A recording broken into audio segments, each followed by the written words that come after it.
Marty, people are checking out. They're, I saw what you put on your Twitter. I mean, might as well pull this one up, but sure, let's start with that. I mean, let's go with the statistics. yeah, engagement's way down, and it's understandable. Wait, this is the wrong statistic. Wrong one. That's an interesting one. That's, We're going to talk about another one for Yeah, later. Talk about this one. So this is the Marty up north engagement pre-election compared to post-election. And you know what? It's not just the Marty up north engagement. It's everywhere. Let me explain this to some people who might not know what this is. So I'm a big account on Twitter. Actually, you probably have the same access, Clyde, to the same data. But as a big account, I have access to analytics. And this blue bars are what's called the engagement rate, which shows the percentage of comments or likes or reposts or anything activity based on my posts, right? And the bars prior to right up to April 28th, there my engagement rate's about 7.5-8%, which was pretty good. And then after the election, it noticeably drops. And it's been dropped. I can drive it up, but I mean, to drive it up, I have to. Some people say it's just because you become boring. It's like, okay, sure, maybe I fundamentally did not change a lot of what I do. People have checked out. People have sort of people are checking out, and you can see it in the replies here. So I put people are checking out. That's all that is. Frank Vaughn even piping in says, I agreed. The amount of tension in the lead up to the election has melted away. Totally. The sun is shining and there's grass to touch. People are getting out there and they're touching grass. And is what it people were disappointed with the election results and stuff like that. And plus it was a hard fought campaign, and it's normal. Yeah, I don't mind that people are checking out. I'm checking out myself. I've said it a little bit. I spend time go out gardening, do other things, forget about politics for a while. I'm not gonna lie to you, Marty. I've done a lot the same. Like I went mountain biking with the kids yesterday. It was fantastic. Just the weather's getting nice out here, so it's like just get out and do it. I'm tired. I'm tired. And in fact, this morning I wanted to get into other stories. I am sick and tired of just like. Not that we're not going to talk about it tonight, but I just like the 100% all the time on and looking at who's in politics and what's going where and a million miles a minute. It's finally like, okay, we're settled. I care a lot less about what's happening and who's in what position, that kind of thing. Yeah. Let's go mountain biking. Fair enough. Now I want to qualify one thing. You and I have said we sort of checked out a little bit. Yeah, we're taking a pause. We're re-energizing. We're not checked out as in leaving Twitter and not coming back, and we're certainly not giving up. Some people are like, I made another comment related to that, like, are people black pilled? Because you and I joked about that, right? Like, if this election didn't go our way, I was going to say, okay, it's out of our control. I mean, it kind of does. It does feel that way, right? It does look like, despite all the best efforts, the Liberals got back in by cheating and by hook and by crook, and looks a little bit out of our control. But it is what it is. So yeah. Oh, I'm still optimistic, Marty. The Conservatives didn't pull through, but the Conservatives were going to have to pull through like a super majority to be able to get anything done. And in my estimate, like I was hoping on the super majority because I thought it would really prove to Canadians out there that the institutions have been corrupted, and that the Conservatives wouldn't be able to do anything. That's really what I was thinking. What would happen, and then people would wake up. But I think this is going to be another way of Canadians waking up to the whole thing. Now, right now, of course, Canadians are doing what good Canadians do, and they're going dormant. They're going back to sleep. Well, May long weekend is right around the corner. I mean, that's what I spent the day doing. My wife asked me to pull the holiday trailer out of the backyard and bring it up front so she could put water in it and a few groceries. So we're gonna go. I mean, it's this weekend. It feels weird. Like where I come from, well, where we all come from, May long weekend's supposed to be May 24th. Like, it feels weird when May long weekend is like, what's today? Like the 14th. Like, it's already May long weekend. Official start of summer in Canada. Yeah. I forgot that this was a long weekend coming. Like I I don't know. I'm just. How could you forget? It's the long weekend when the price of gasoline goes up 15 cents. Yeah, you got it's so predictable. Like I went by I went somewhere the other day and I look at it and I'm like $1.35. I missed it. Yeah. Yeah, good point. I forgot all about that. Yeah, I just hadn't been paying attention. But you go back into something ends, and then you go back into your usual grind. You're like, okay, I got to go back to work. And this is actually why this has not been such a big issue. I know, like in the content creator space, it's a big thing because a lot of views dry up and things like that. I never quit my day job. I still have I'm not financially, reliant on this stuff. So it makes it so great. I can get into some other stories. And one of those stories that I got into this morning, which was a great story, and this is probably a really good segue for this, is that I wanted to talk about the automotive industry. I'm an auto tech. Yeah. This is really going to largely affect me, but it's not just going to affect me. I'm probably, one of the first people to become aware of this, and then it trickles down and everybody else figures it out. So between myself as an auto tech, the people in automotive sales, that's brand new and used, they find out really quick, but the customers are going to be the ones way down the road that'll figure this out. And that's the vehicle mandate. This is not, it's just around the corner. Like people think 2026, it's only 2025 right now. We're going into June. We're almost into June of 2024 or 2025. That's insane. Yeah, we're halfway through. That's going to come right around the corner really quick. And as it ramps up, you're going to watch the price of used automobiles are going to go through the roof. Now, what am I talking about? I'm talking about the vehicle mandate in Canada. It's called the Canada's Electric Vehicle Availability Standard, which sounds so like not ominous, but it's really, really crazy. Because what it is it starts this coming up. And what it is it's a mandate to mandate that starting in 2026, that every 20% of all vehicles sold in Canada from any manufacturer has to be an EV, an electric vehicle, or a ZEV. It could be a zero emissions vehicle. They're not talking about bicycles, Marty. They're talking about it has to be zero emissions coming out. We don't have flux capacitors. That hasn't been invented yet. There's no modular nuclear devices in cars. So the only option is lithium power cells. And here's where it gets crazy. When they project these things way out, it's actually going to increase quite rapidly, and it's going to affect us so quickly. It goes from 20% in 2026, then 2027, 23%, then jumps up to 34% the next year, 43%, 60% the next year, 74%, until it keeps climbing like this until it's 100% by 2035, which means no internal combustion engines sold in 2035. It's crazy. It's that target, that mandate is beyond ridiculous.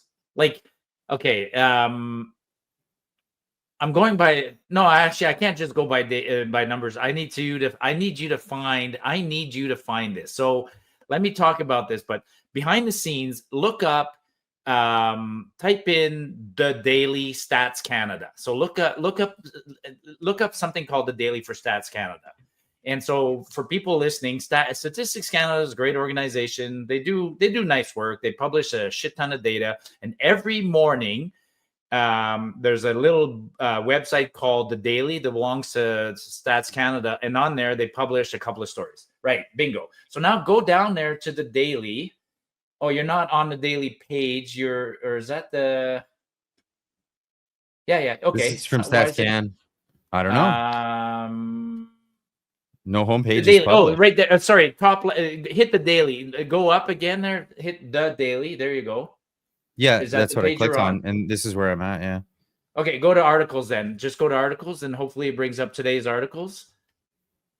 Oh, it's giving me criteria. I have to enter. It's crashing. Okay, don't worry about it. Okay, don't worry about it. Okay. But this morning, the Daily published an article on electric vehicle sales.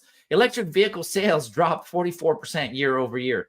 This morning, they published it, dropped 44%. That's crazy. And the whole trend of electric vehicles is dead. I mean, I think it's only a matter of time before Elon Musk repurposes his giant factories and starts making robots and drones and stuff like that. He's not even going to make electric vehicles for many more years. Like, the whole fad on electric vehicles is done, especially in places where governments are not subsidizing them, which is about 98% of the countries in the world, kind of thing. And here on our that's full bore electric vehicles. I think the drive for hybrids is still up there, just because they're more efficient. Just because they're more efficient. That's it. But I met, but speaking of that, I mean, like I met Chase Barber finally last week, and he was in Calgary, and he was talking like, Chase Barber of Edison Motors, they're doing hybrids, right? They're doing diesel electrics, and he's like, we're not getting funding, and we're not getting attention, and we're actually nobody's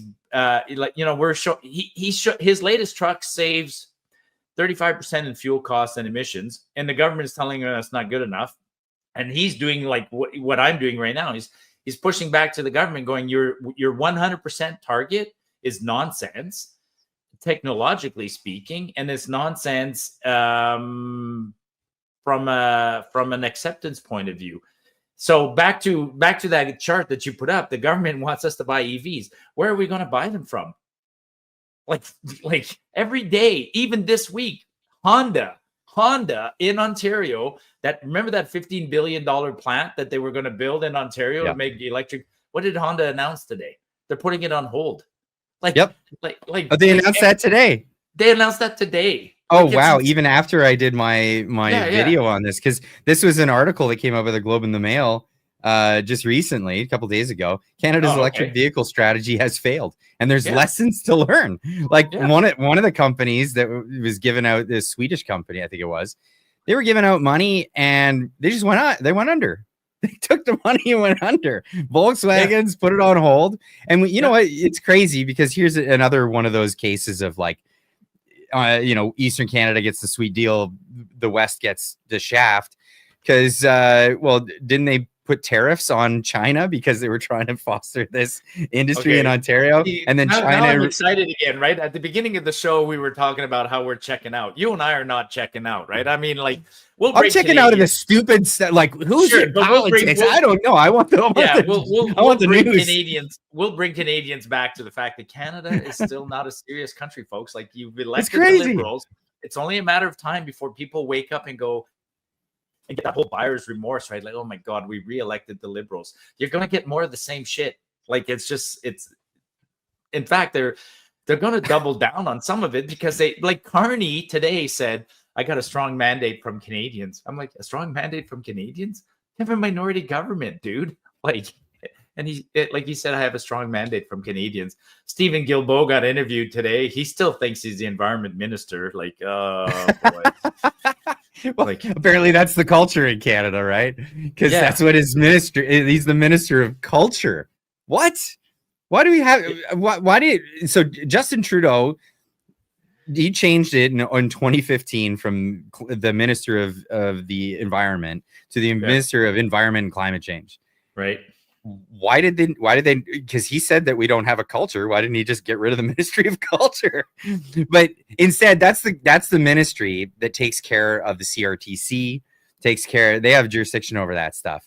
So Stephen Guilbeault, let this sink in, folks. Stephen Guilbeault is going to be the guy in charge of what gets aired on CTV. You might as well have called him propaganda minister. Like, that would have been probably more appropriate, right? He's a propaganda minister. Like, it's ridiculous. Wow. It's ridiculous. Actually, we should talk about that real well. Let's finish on the car story. I mean, where we like so so it's ludicrous. Here's the deal. So when you put on percentage of cars that have to be sold before any internal combustion engine, ICE engine, gets sold in a car, what you've done is you've made a quota.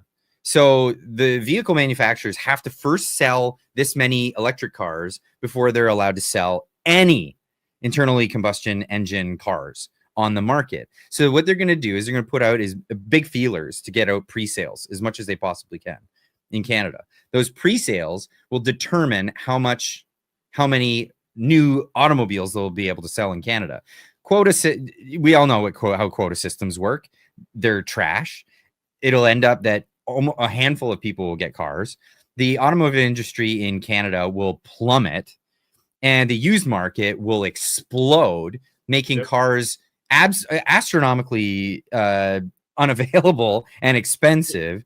And we're gonna in no time become Cuba. If anyone's been to Cuba, you go there, they have old ass cars that they're put together with duct tape and bubble gum to keep them going because they got no chance of getting any new cars. That's the way it is. It'll be like Russia. Actually, I think Reagan made a joke about this. I wish I remembered the joke, but about the guy who ordered the car and he got it 6 months or 6 years later or whatever. Like, you know. Yeah, and he says, is it going to be on a Tuesday or a Wednesday? And he says, well, what does it matter? It's 6 years from now. And he said, but the plumber's coming on Tuesday. That's the joke, exactly. And so we're going to be lined up to get shitty Ladas, right? It's like here's the difference, Marty. Yeah. Canada doesn't have an automotive industry. Right. We make one of those. We make American cars in Canada. If we can't sell cars with internal combustion, do you think the Americans are going to go, yeah, let's ramp up those EVs so Canada can have their quotas filled? Because the market's not big enough, right? The Canadian market is about 2 million cars a year. And I've said this before, 2 million cars a year. For a factory to be very efficient would need to sell 200,000 cars. So if every car if Canada only made its own cars for its own markets, at best we'd have about 10 factories making 10 different cars, 10 models. Here's the part. Here's the part of how it works. So it is, and here's where we're gonna highlight this. I love going over this stuff just so we can actually let people understand how this works. So the targets begin for the year 2026 model year with a requirement that at least 20% of new light duty vehicles offered for sale that year be ZEVs. So that's zero emission vehicles. Yeah. But the key word here is the 2026 model year. So that doesn't preclude imports of used cars from the United States, and this is where you're going to see your giant boom in the market. All the brand new cars that are being sold on lots are going to disappear, and you're just going to see cars being funneled in from the United States. And I'm going to be doing, we'll be doing with trunks full of illegals. Canadian Tire will be just with trunks. So yeah, and the Canadian Tire will be filled with cars getting out of country inspections. Recertified. They're the only ones. They have a monopoly on that. Canadian Tire. Most people don't know this, but average shops that do inspections can do out of province inspections. Canadian Tire is the only one that can do out of country inspections because of government monopolies. That's great. So this is going to be a whole new market. It's just so ridiculous. And people are going to be scrambling. You're going to have so many contractors and people who need brand new trucks for their contract companies, for all of these things. They're just going to be scrambling to try to find trucks because they normally would just go to the lot and lease out new cars and new trucks. They they'll no longer be able to do this. Unbelievable. So short-sighted. And the whole thing was, I think most people looked at that and went, ridiculous. The Conservatives are going to get it and they're going to get rid of that. And then we're not going to deal with it. Sorry, folks. We're dealing with it. It's coming. And even if and that's an old Guilbeault policy, that one, and it's still on the books. Even if it's similar to his net zero for power grids, and at first they said 2050, then they went 2035 or 2035, 2050. Even the EVs, even the cars, if you pushed it out to 2040, 2050, it's still unrealistic. It's just like, and back to my story this morning of why EVs have dropped off in terms of sale. They're expensive. So it was a bit of a novelty. They're expensive, but people are waking up 2-3, cars have what's an average car? 3-4 years. And now people have been, have 3-4 years of experience with their EVs and it left them with a bad taste in their mouth. People are saying, They don't have the range. So there's not the infrastructure to charge them and stuff like that. So that's what's biting EVs. I mean, remember that don't work in the cold. They're not good. Yeah, in the cold. That was another promise the Liberals made, right? Like, we're going to build 50,000 charging stations. Like, no, you're not. Like, no. Like,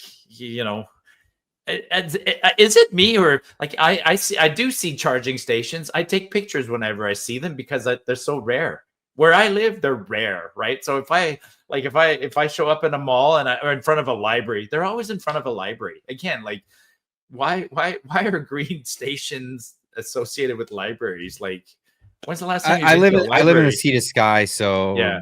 You got we see them all over the place. Okay. But that's just because we have the most infrastructure, so the most people own them. British Columbia, I think it's like 23% of cars are EVs. It's all the Lower Mainland. It's all the Lower Mainland. And you said it's plummeting, so it's not going to go above 20% in all of British Columbia, the place where people want them. So it's just average it out with a province like mine that has 2%. Yeah, like I'm driving. I told you this just before we got on the show. I'm driving home. I'm going up to northern Alberta tomorrow. I'm driving an F-350 pickup truck, pulling a 32-foot trailer, loaded with water. And I keep telling my wife, like, honey, only 40 gallons of water. She'll fill that tank. She'll put 2 more extra 5-gallon jugs. She'll want the bikes, the kayaks, everything. And then on my way there, I will be driving through Caroline, Alberta, Sundre, Tomahawk. Like, I need gas that gets me there, because if I was pulling an electric vehicle and I stopped halfway through in Tomahawk, Alberta, hi guys, you guys got a place where I can charge my car? They'd laugh me out of town. But welcome to real Canada. That's the thing. There's the huge disconnect between Ottawa and the rest of Canada. It's just unbelievable. And people are gonna learn. You know, like that's the thing. A lot of, like we were talking about, people are checking out. I think people will check back in once they figure out, oh, okay, the dust is settled. Yeah, I mean, I am disappointed. You know, people are going to learn. I guess they didn't. Like, it needs a little bit more rock bottom before they learn. So, well, let's talk about a rock bottom story. I've been through a very similar situation to this one, and I just wanted to showcase this because I think this is great. This is sticking it to people that are trying to screw you over. The story title is it's deceiving. So it's called Vancouver Condo Buyer Ordered to Pay Evicted Tenants $39,000 after failing to prove she moved into the unit. Now, he's basically the landlord, like the condo buyer is the landlord. Is that kind of... So I'll TLDR the story. The TLDR of this one is, like, too long, didn't read.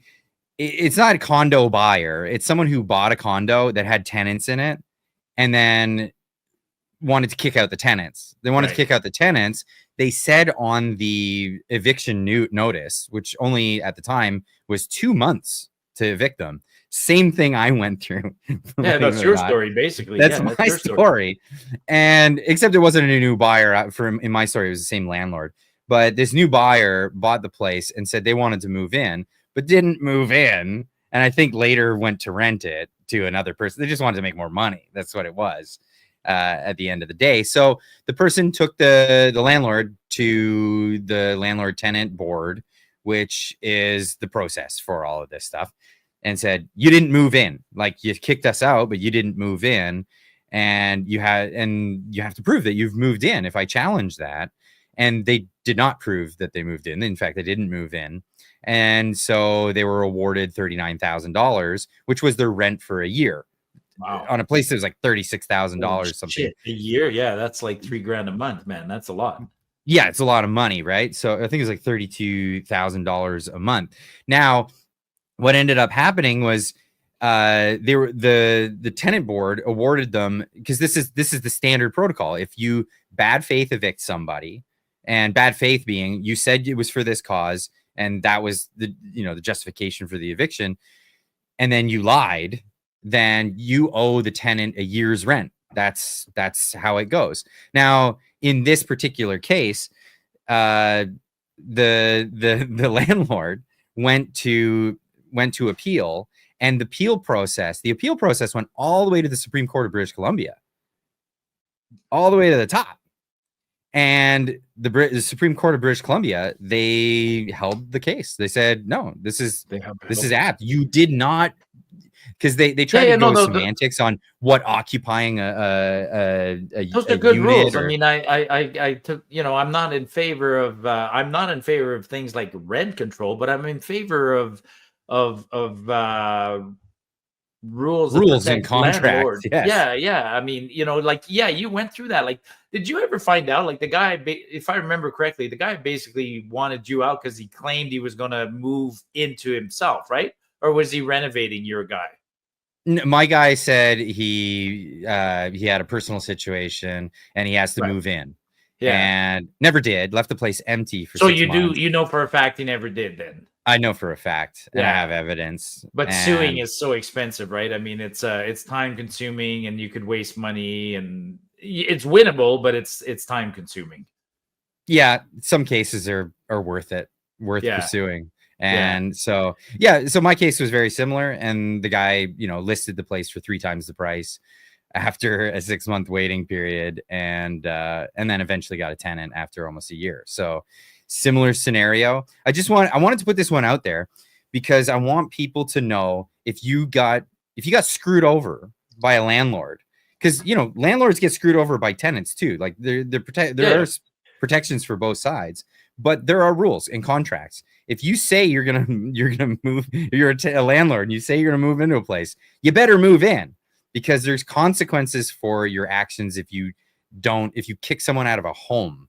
And yeah, this is the way it's going to go. So this one went all the way to the Supreme Court. So because of this is a case that people in my position, for example, can cite in a tribunal, or when you're going to arbitration.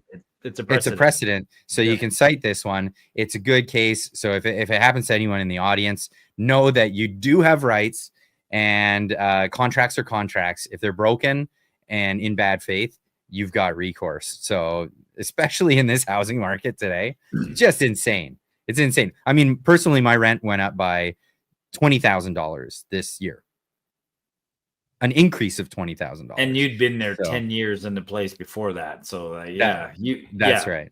Yeah.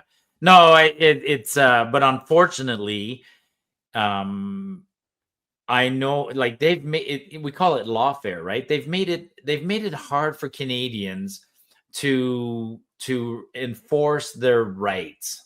You know what I mean? Like, we've got, like, I would never dare go to court myself and represent myself. You know what I mean? Like, it's so scary now and so complicated, and that's that's a shitty thing. Like, you need a big case to justify it, because petty stuff, I hear that all the time. Like, petty stuff, somebody cheats you out of $1,000. Yeah, legally it's worth it. You should be able to go after them, but then if it costs you $1,000 to recover $1,000, everybody does the math in their head and goes, not worth it, kind of thing. I hate what's sometimes happened to our courts. Sometimes it takes somebody to just say, screw it, I'm gonna do it, and just on principle just go through with it. I think that's what I'm gonna do. You have a case. I mean, you definitely have a case. We talked about it last year. You have a pretty solid case. My daughter had a sort of a variation on your case. She got kicked out because her landlord said she was selling the place. Okay, fair enough. We argued with the landlord, let her stay there until you sell it, and then maybe the new people who buy it will want a tenant. She said no, and she used it as an excuse to kick out my daughter. My dad, just out of shits and giggle, we drive by that place all the time, and my daughter drives by 3 months later and sees a for rent sign on there, and then calls, and it's the same landlord as before. It's like, to my daughter, you got cheated out of. Now, if we took the lady to court, she could probably make an excuse, say, I tried to sell it and I was unsuccessful, blah blah blah. And so but yours is pretty cut and dry. Yeah, well, let's take it to court, Clyde. I'll help you. No, I can't do that. See, that's the other thing. I mean, I can't even help you because the courts would immediately say you're not an Alberta or a BC citizen. Boy.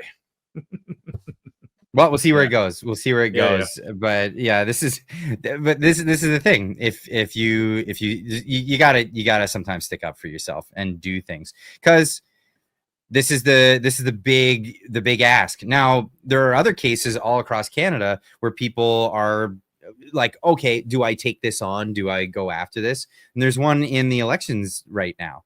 This is a big issue because there was I'm thinking of two stories that fit into this, but let's go with the election one first. Absolutely. Yeah. So, which one there's thinking? There's a riding in Quebec that was going to go Bloc Québécois, and then they did a recount, and then then it came back that it was Carney's Liberals that won, but they won by only one vote.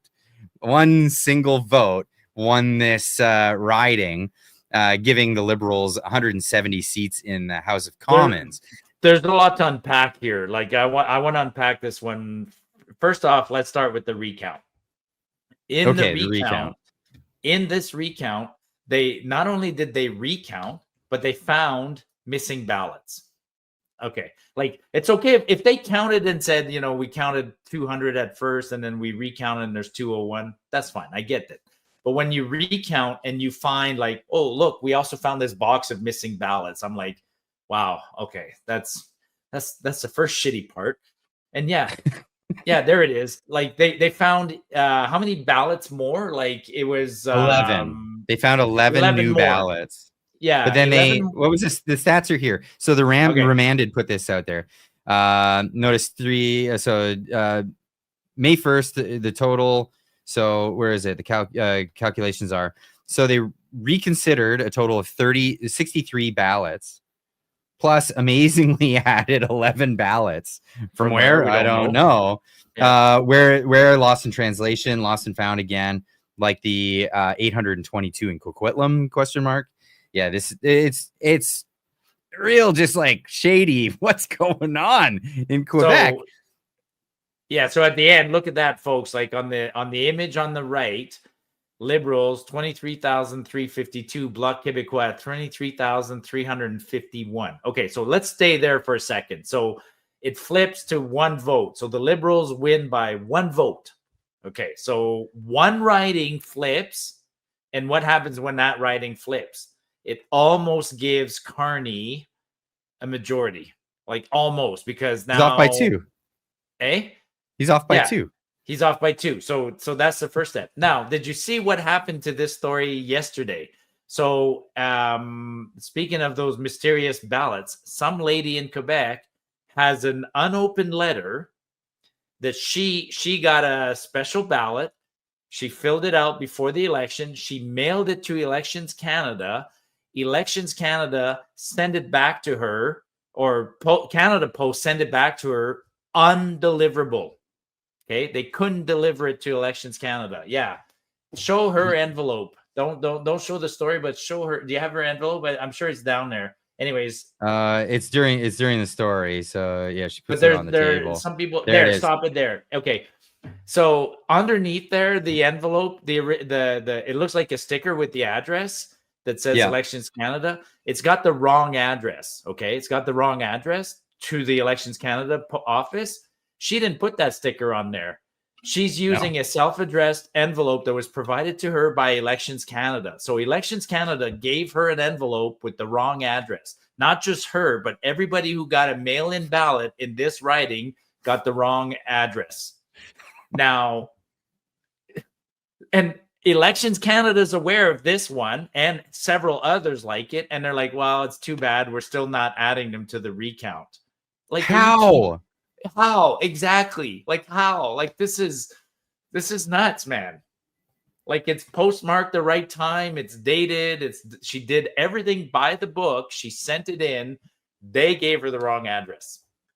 Well, because they're happy with the results now. That's what it is, Marty. Marty, come on. It's they're lying, like Carney and the Liberals, and not just Carney and the Liberals, like more and more like politicians and bureaucrats and people, judges, are literally thumbing their noses at us, and they're bluntly lying in front of us or doing something crooked, and they're not even worried.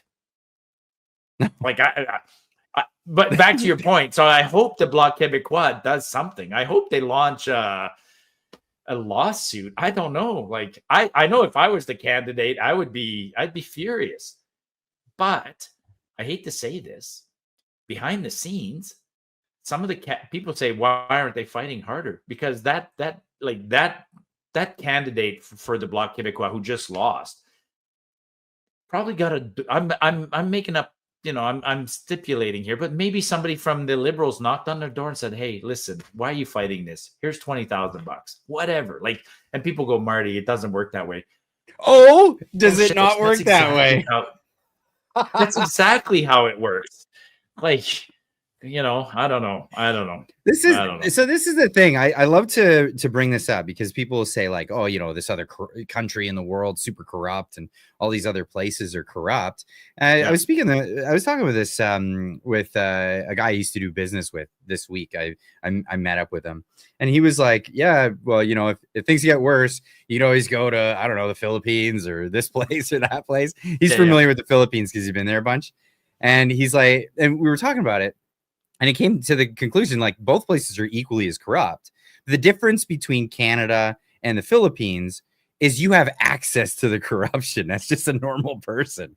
Whereas you're in Canada, you're just average person. You got no access to the corruption. But in the Philippines, if you're there, and sorry for any Filipinos out there, I'm not trying to be specifically beaten on your country, but corrupt countries out elsewhere in the world where you have access to the corruption. Yeah, the regulators come over. They're like, we don't want you building a thing. You're just like grease palms and okay, you're fine to build that thing.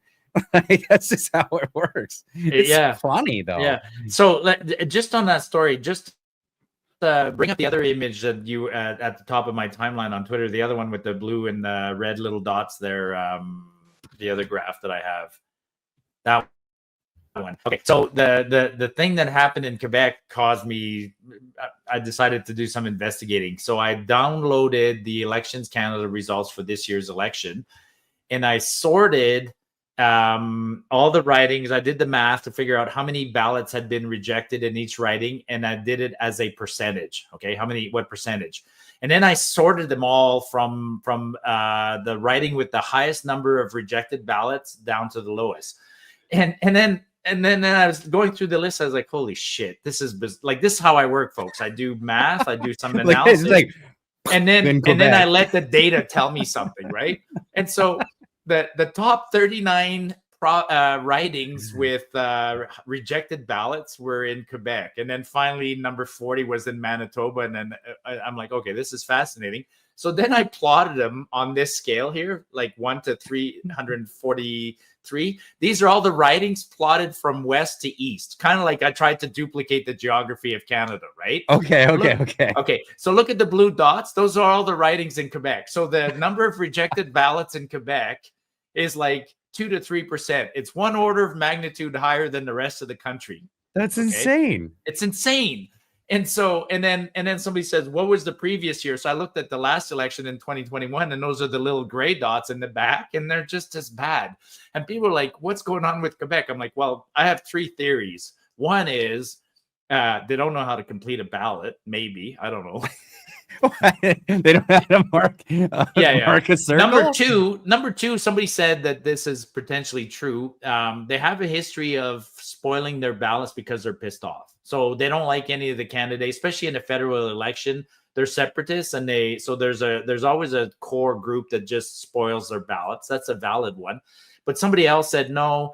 It's probably a bit of corruption and internal tampering, because it's the same people that they're being a returning officer for the elections is almost a job. It's not like volunteer work that you do year after year. It's the same group of corrupt people. And then, earlier we were talking about instant feedback that you and I get from the questions here. I started asking people for instant feedback on what's going on in Quebec, and I had, hundreds of stories. People were sending me stories about their time being election return officers and how corrupt it is. I'm like, oh, okay, thank you. You're confirming one of my theories. It's like election tampering. Elections are a blood sport in Quebec.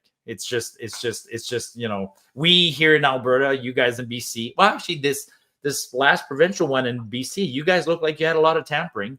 Like it's that was wacky. But the federal election didn't feel wacky at all. No, I agree. It felt great. I went in, it was paper ballots. I made my mark. It was folded a particular way. The ballot went in. That was it. It was very simple. And there was no like, you can't use a pen. You have to use a pencil. None of that. There was a pen and a pencil available. I could use what I wanted. That's what they put there. So, I mean, there was no funny business. No. So, and this is where my investigation ends. I mean, I just, I looked into it. It's not over. I mean, Carney was sworn in yesterday, 170 seats for him, 173 for all the other parties put together. So he's technically got a minority. There's 4 recounts going on. It's not over, Marty. It's not over because of the 4 recounts that are officially going on right now. 2 are already Liberals, so I doubt they'll flip. He might flip 1 or 2. Mm-hmm. And then we know the other shenanigans going on, right? Like he's already the NDP have made their offer. The NDP they want party status, right? They want party status, official party status. So, and right now, Carney's immediately acting as if he's got a majority government. Well, yes and no. I mean, he did one weird thing today. He's not presenting a budget. I was like, what? Like, huh? He's like, does he need to though? Does he need to? Honestly, we haven't had one in 3 years, so I guess no, he doesn't need to. But there's the new onslaught of the new prime ministerial powers that a lot of people don't want to. A lot of people don't want to talk about in the mainstream media. A lot of people in independents are talking about this. The fact that by just a stroke of a pen, he can allocate resources to things. He doesn't need the parliament to sit for this. Why have the elected representatives? Absolutely. And then a budget is usually traditionally, again, this goes back to everything we do in this country is almost based on tradition, right? Like there's no hard, fast policy book for parliamentary procedures. Although, anyways, by not presenting a budget, he avoids a non-confidence vote. Like, because that's the number one, like budget votes used to be an automatic non-confidence. So he's already playing games, man. Like he's got a minority government and he's not going to give anybody the opportunity to have to defeat him. So yeah, there's 6 NDPs. A few of them are going to cross the aisle. I'm pretty sure of it. I'm almost positive of that. He's going to get the majority that he was looking for. And whether he does or doesn't, like officially, I think if you look at the situation, the Bloc Québécois is the one. They're kingmakers. They're holding the power right now. And if you look at what they want, they'll get it with the Liberals. They won't get it with the Conservatives. So there's no chance of them wanting to go back to the polls and get a Conservative government that won't be able to play ball with. And Carney will be happy to spend Canadian tax dollars that he gets from the West Coast and give it to Quebecers. He has no problem with that. I can see that just lasting as a relationship for a long time. Yeah, and Carney's also going to appeal to Eastern conservatives that are by our standard a little bit more moderate, less conservative than we are, and he's going to appeal to them. Yeah, and it's going to be interesting but I still think he should have a budget. I mean, there is a section in our Constitution, Section 53. Don't quote me exactly, but there is a section like our founders had that worry.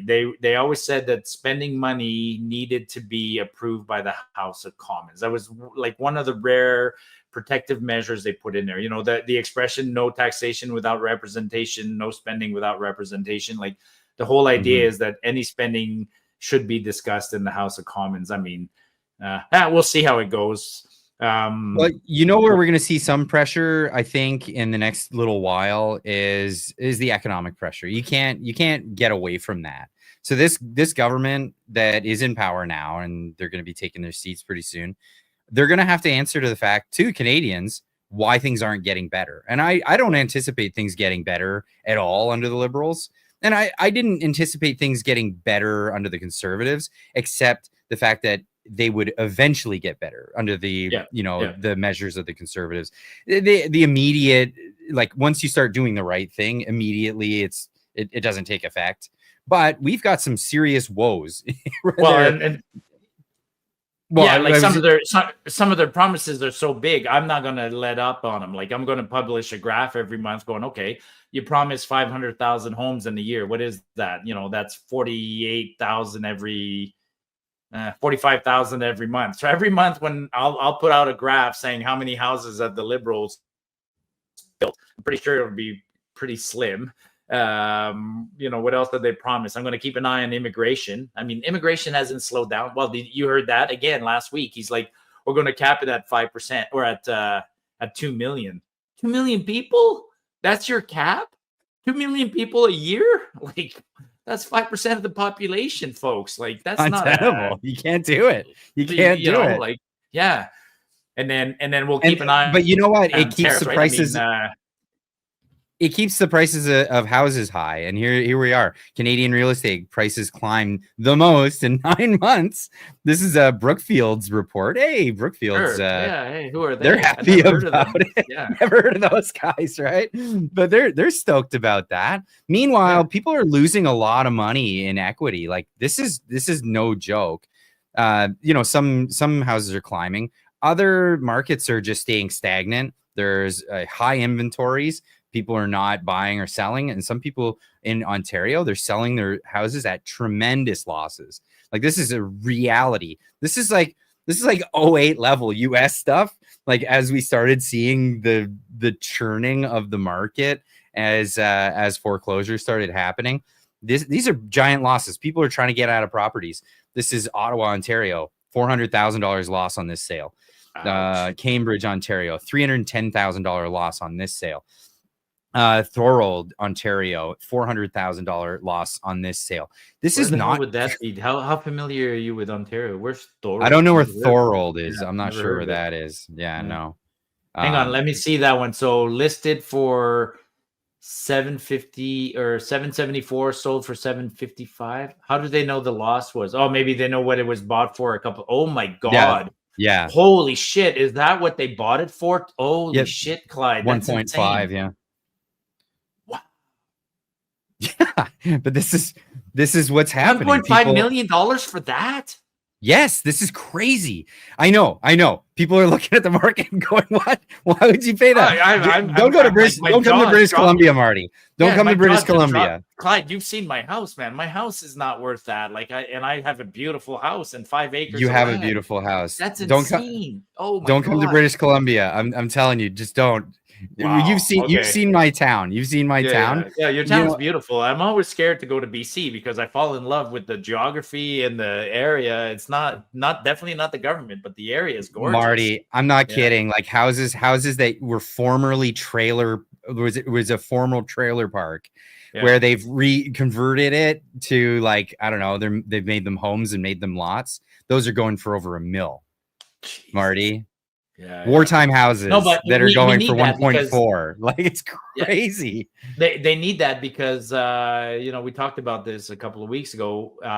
The number one sector of Canada's economy, when you look at GDP, is housing. It's insane. And they even slip it up. Like, one of the housing minister. Who's the housing minister? Did he give it to? I don't know who he gave housing to. I think he gave it to Miller again or somebody like that. But it's a new guy. It was a new guy. It's the guy who was the former mayor of Vancouver that oversaw the most housing price explosion and unaffordability. So he was cornered in the lobby of the House of Commons, and they asked him a few questions, and he basically said that he's like, "Well, we got to be careful because it's It's a big sector of our economy. We depend on it. Basically, he was saying, we depend on it for sure. We need to depend. Yeah, absolutely. And we're going to tax you when you die and when you sell it. So we're not going to tell you that just yet, but it's coming, folks. Here it is. Gregor Robinson, the former Vancouver mayor who watched housing prices soar and addiction spiral. Now the housing minister. Unbelievable. Hey, did you see who finally? He didn't get a cabinet seat, but did you see who finally got something? Mark Garrettson. Oh my goodness. Yeah. This is way too good. Oh my God. David Jacobs is saying it's happening. Oh my God. I've never been so excited about a political appointment. The circus is coming to town. He's been party awarded. Whip. He's the party whip. So Marty, tell everybody what is the party whip? What is the role of the party that's something whip? I wish our government the whip is the person who forces the other party members to come and vote for a motion. Now, it used to be an important role because in the good old days, members were free to vote their conscience. So only on important votes, then the whip would come out literally, and he would go out and say, hey, this is an important vote. You vote. Nowadays, I don't know. The role of the whip is almost irrelevant because every vote is treated as a confidence vote, and party members are expected to vote always with the party. So it's a very, it's just a. It's so your job is to be charismatic and. No, your job's to be or actually your job's to be threatening or an asshole, and then Mark Garrettson will be really good at it. I mean, yeah. Oh, poor Mark. Oh wow, poor Mark. I mean, amazingly, how he didn't. Well, I know why he didn't land a cabinet role because he's not very smart. But boy, Carney has 28 cabinet members, man, 28. And not only 28 cabinet members, including some cool titles like Evan Solomon is Minister of Artificial Intelligence. Didn't he get duped by an AI thing on Twitter and he reposted? Yeah, he reposted that picture of Mark Carney and it said the retard tour or something behind him on the bus. But he was in a job that became obsolete because of artificial intelligence. I mean, he's a mainstream journalist. But there's 28 MP or what do you call it? 28 ministers and 10. This again, tell me this isn't Trumpian, right? 10 ministers of state. He called them ministers of state. So those are junior ministers or whatever, and he gave them the title of ministers of state. So minister of state for sport instead of minister of sports. I don't know what that means, but all I know is that, again, of the 28 ministers, a huge cabinet, one of the biggest ones in a long time. And then he said it was small. He said it was a modest cabinet. That's not modest at all. No, not at all. And then west of Ontario, so from Manitoba west, 5 ministers. So Alberta got 1, Saskatchewan got 0, you guys got 2, Manitoba got 1. We're just not well represented. So more of the same. Which is why that's a great picture. Whoever produced that. That was Peter Menzies. Oh, okay. Yeah. Put this out there. Just that's your representation, Canada. That's what you get. Alberta, which is why the separatist movement took a big leap in Alberta. Maybe we'll save the separatist movement for 1 second. Let's talk one last quick story. When you said well, we'll talk about that in the Q&A session. Okay, for those that are tuning in to the video portion, or you're tuning in live, stick around. There's the Q&A session after the hour. But people who are watching it the next day as the recorded video, tune in when we're live. It's every Wednesday. One last story before we go to the Q&A, because you talked about the lawsuit and potential lawsuit. We talked about how expensive it would be. Lawsuit, which led us to Terrebonne. I wanted to mention another lawsuit where Canadians got screwed trying to defend themselves, and that's the ostrich farm in that. I thought you were going there with the lawsuit thing. We all know the cases of let's say Tamara Litch and the Coots 4, where if you take on the government, you're going to get screwed, right? and you know, and these poor people trying to raise ostriches for scientific research. The ostriches produce these giant eggs that are awesome, and then the eggs are incubated with avian virus, and they're used for testing. The eggs go to Japan and places like that. So the ostriches aren't being consumed. They're used for scientific research. They've actually been in quarantine for at least 100 days now, as far as I'm concerned. And Food Inspection Agency of Canada is the one that that ended up being taken to court, and the poor people at the ostrich farm lost. You're having that story on this week, I think, right? That's tomorrow evening. So tune in if you want to hear all the details about that. But in the meantime, here's the card. Save Our Ostriches. It's saveourostriches.com. We'll fill you in on the whole story about this tomorrow, as well as QR code. Pause the screen right there and get the screen grab for that, and you'll be able to get in touch. Either way, just a piss me off story, right? Like food inspectors, people with badges can civil servants with badges taking on their citizens. I hate that kind of story. And what it's all about is 2 years after there was one case of avian flu with one bird, and 2 years later they've been trying to cull all the whole 200 of them over one case, and the bird got better and now has antibodies for it. They're not chickens that live for a couple of weeks and then get slaughtered. They've basically been in quarantine for like 100 days now. Like they're not sick. The birds are not sick.